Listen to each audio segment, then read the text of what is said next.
If you fly RC airplanes or RC models and you need to upgrade your power system, your motor, you need to watch this video because we have a new product out from Surpass Hobby, motors, ESCs, and a programmer. Yeah, so whether you're looking to replace your factory ESCs motors or upgrade or just need a new power system, convert that old dusty old nitro plane to electric. People would take out their nitro planes in the springtime, and guess what? Engines don't work. Nothing happens. It's been sitting for multiple years. So we have a whole line of electric conversions. We're going to show you, we're going to go over each one. We're going to demo, we're going to show you that reverse feature, which is pretty cool. Yes. If you're flying a jet and you have a short runway, you put those afterburners on to take off, but now you can put the reverse thrusters to stop. Or you got that twin engine plane, you want to just taxi backwards and park it, you can do it too. I think the reverse thrusters for landing is way cooler. All right, here we go. All right, guys, so here we have the Surpass model, ESCs and motors. Going over a highlight of the motors here, we have everything from like a 2208 class size all the way up to your 5055s. These are going to be like your power 60 size motors, 46, 30. Hey, if you like this video, be sure to give it a thumbs up and like it. And don't forget to hit that subscribe button. We've got lots of cool videos like this. Be sure to leave a comment below what you think of these new motors.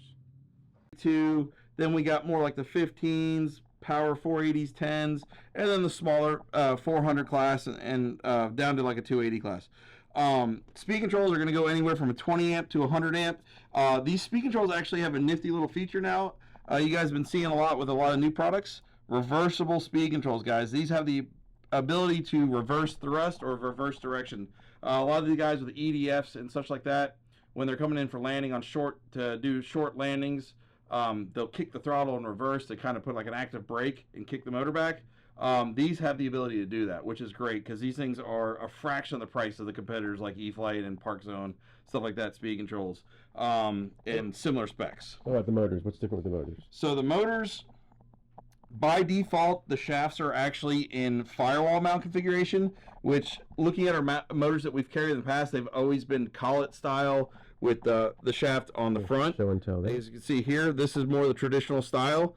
They either had a bolt-on in the front or a collet in the front with the flat mount in the back. Just checking. Did you hit the like button yet? Now, what I'm saying here is you have the ability to firewall mount here, so my hand was the firewall.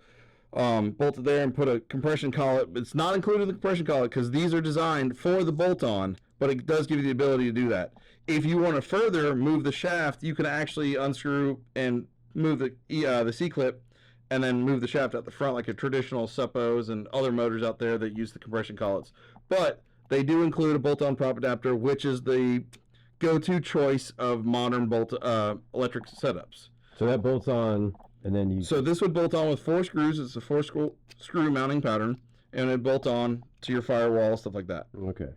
Much better than the old compressions on a 90 size. This is, guys, if you're doing electric conversions for old nitros and all that, it's the season, your nitro engine, you got your plane out of the box, and it's not working anymore because it's just a worn out engine, it's seized up, whatever, and you want to look into electric conversions, look no further. These are a great bang for the buck for it to be able to do that. The program card actually doubles as a battery checker as well as the program card.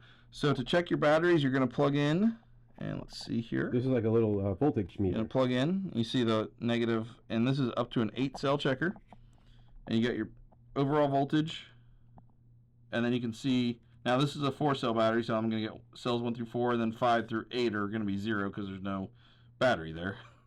But that'll show you that.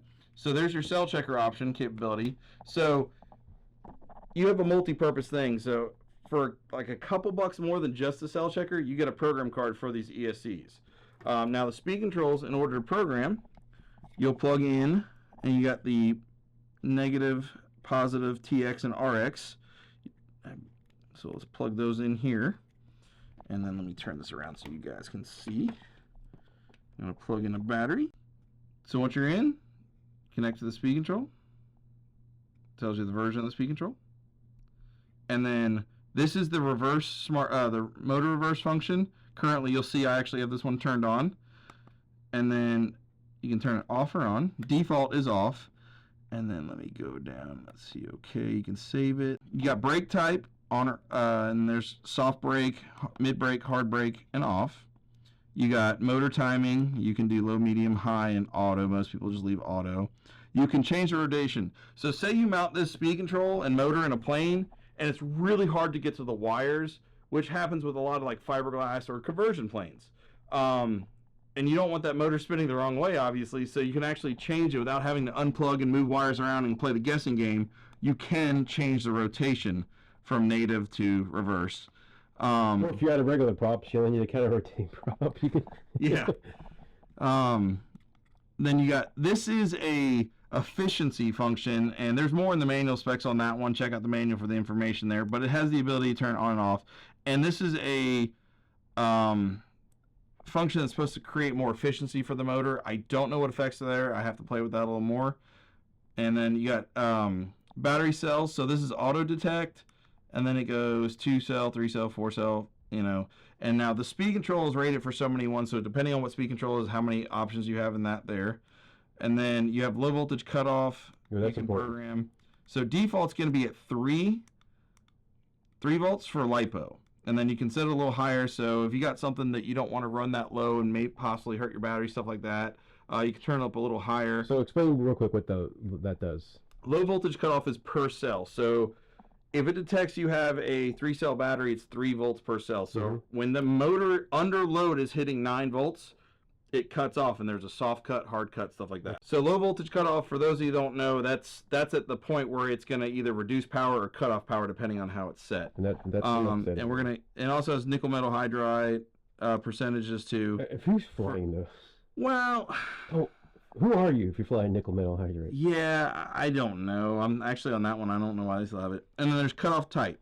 So you have reduced power or hard cutoff. So reduced power is going to reduce your power from 100%. So full throttle being 100, say it's going to drop to like 50 or 60 or something like that. You can land basically. You'll see, yeah, you'll have a little bit of power on tap. Hard cut will physically just chop the motor. You'll just stop it. But however, you can usually throttle down, let it pause, and then throttle back up. Is it like a curve? Like you'll get less power with the low? No, hard cutoff's just right. Hard power reduced is it cuts the power to a noticeable amount. Yeah. Like some of the little microplanes, they'll pulse the motors. No, this will cut it down to a very low amount. You'll notice it. You'll usually hear it. Yeah. Is there a particular one you would? I usually just recommend reduced power. I honestly don't know why. I guess if you're doing like a racing jet or something like that, you need the full speed the whole time. Possibly, yeah. Right. And then Beck voltage. Oh, cool. So some of the speed controls, not all of them, you have to double check with the description, the information on the speed control, but most of them in the higher sizes for sure have a 5 volt or 6 volt optional if they're the S-Spec.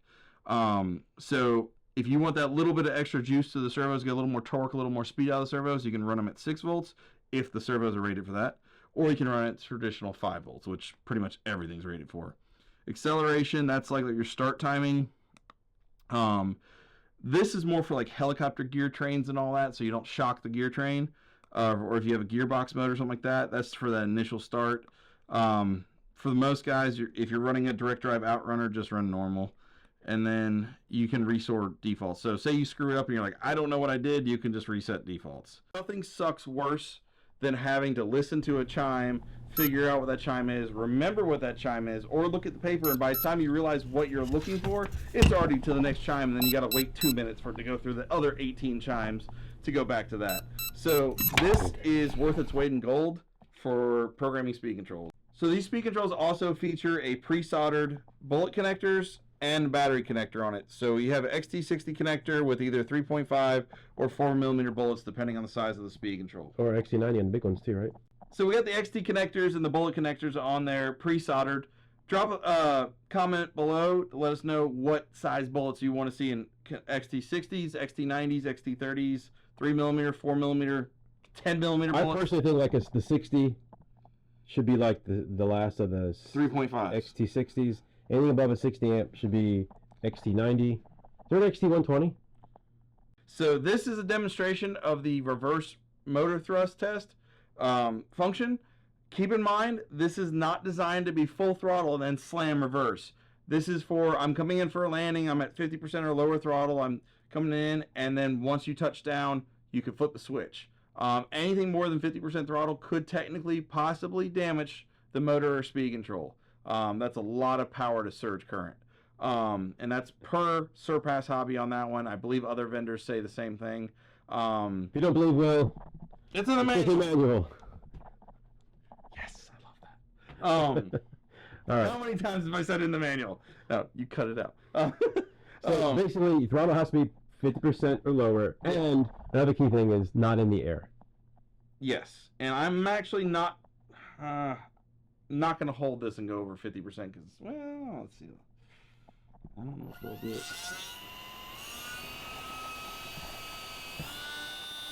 Nope, it will not. Oh, okay. It will not. Okay, cool. So it has a built-in safety. Okay. Hey, hold my beer. I'm going to test this motor. Start over. Okay. So now we know. All right.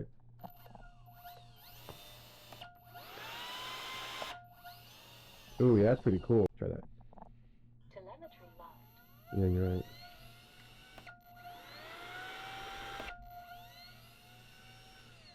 Okay.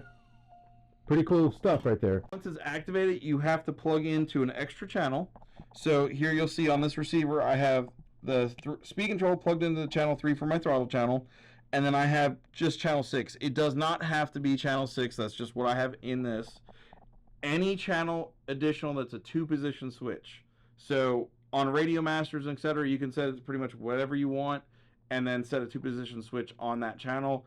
Other brands of radios, you may be hard-coded to a 2-position switch on a specific channel. Depends on your radio. But not limited to any brand of radio. You can use it with Spectrum. You can use it Free Sky, Fly Sky, etc. Radio Master.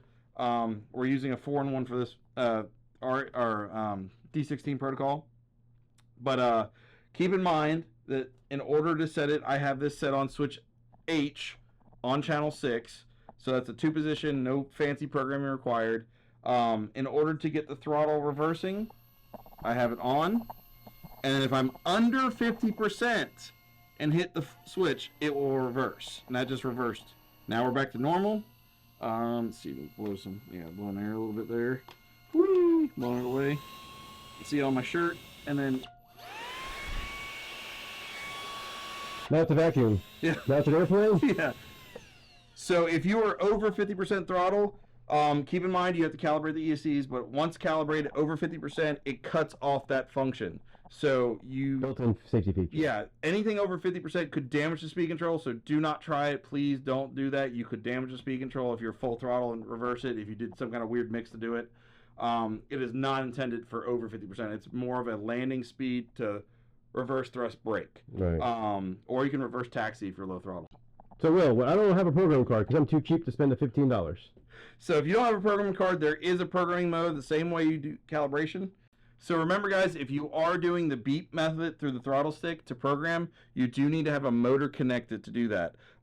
Definitely remove your prop for safety, but in order to get the actual beeps, you are making the motor beep. So the speed control plugged in by itself will not make any audible tone whatsoever. So you have to have a motor plugged in order to get the beeps. Very good, because I can't tell how many times I get that email, but it's Yes, not beeping. my speed control doesn't work. It's not beeping. Well, there's no motor. You would... Now, typically, we're going to do this with this on here, but if you have a prop, remove your prop before doing any programming because you don't want any accidents to happen. So you'll full throttle. Full throttle on the radio. With it bound and connected and everything, and then you'll plug in. I'm just going to secure this. You'll hear the beeps. And normally I'd throttle down to calibrate. But since I didn't, now we're in programming mode. That's 1. That's 2, and these are menus. And you look at your manual. This There is a chart right various here. things It tells from you how to motor do it. reverse to timing to auto cutoff to everything there. So this is what Will was referring to. All the beeps. Yeah, beeps and tunes, etc. AKA, guys, buy a program.